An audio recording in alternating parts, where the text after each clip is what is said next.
पौराणिक कथाओं की श्रेणी में आज की कहानी है धर्मराज की धार्मिकता।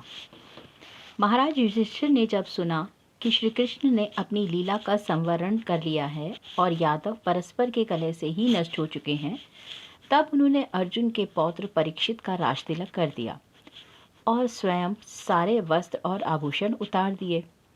मौन व्रत लेकर केश खोले, वीर संन्यास लेकर वे राजभवन से निकले और उत्तर दिशा की ओर चल पड़े। उनके शेष भाइयों तथा द्रौपदी भी उनका अनुगमन करने लगे।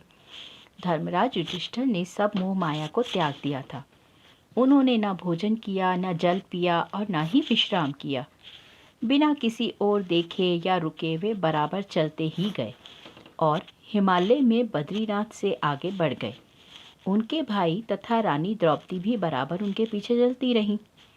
सतपथ पार हुआ और स्वर्गारोहण की दिव्य भूमि आ गई। द्रौपदी, नकुल, सहदेव, अर्जुन ये क्रम क्रम से गिरने लगे। जो गिरता था वह वहीं रह जाता था। उस हिम प्रदेश में गिरकर फिर उठने की चर्चा ही व्यर्थ है। शरीर तो तत्काल हिम समाधि पा जाता था। उस पावन प्रदेश में प्राण त्यागने वाले को स्वर्ग की प्राप्ति से भला कौन रोक सकता है। युधिष्ठिर न रुकते थे, न गिरते हुए भाइयों की ओर ही देखते थे। वे राग द्वेष से परे हो चुके थे। अंत में भीमसेन भी गिर गए। युधिष्ठिर जब स्वर्गारोहण के उच्चतम शिखर पर पहुंचे, तब भी वो अकेले नहीं थे। उनके भाई और रानी द्रौपदी मार्ग में गिर चुके थे, किंतु एक कुत्ता उनके साथ था। यह कुत्ता हस्तिनापुर से ही उनके पीछे पीछे आ रहा था। उस शिखर पर पहुंचते ही स्वयं देवराज इंद्र विमान में बैठकर आकाश से उतरे। उन्होंने युधिष्ठिर का स्वागत करते हुए कहा, आपके धर्माचरण से स्वर्ग अब आपका है। विमान में बैठिए महाराज। युधिष्ठिर ने अपने भाइयों और द्रौपदी को भी स्वर्ग ले जाने की इंद्रराज से प्रार्थना की। देवराज ने बताया कि वो पहले ही वहां पहुंच चुके हैं। युधिष्ठिर ने दूसरी प्रार्थना की कि इस कुत्ते को भी विमान में बिठा लीजिए इंद्रराज। इंद्र ने कहा, आप धर्मज्ञ होकर ऐसी बातें क्यों कहते हैं?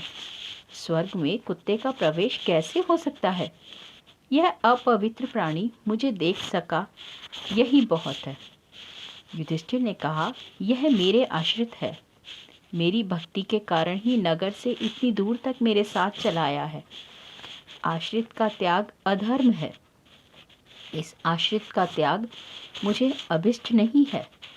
इसके बिना मैं अकेले स्वर्ग नहीं जाना चाहता।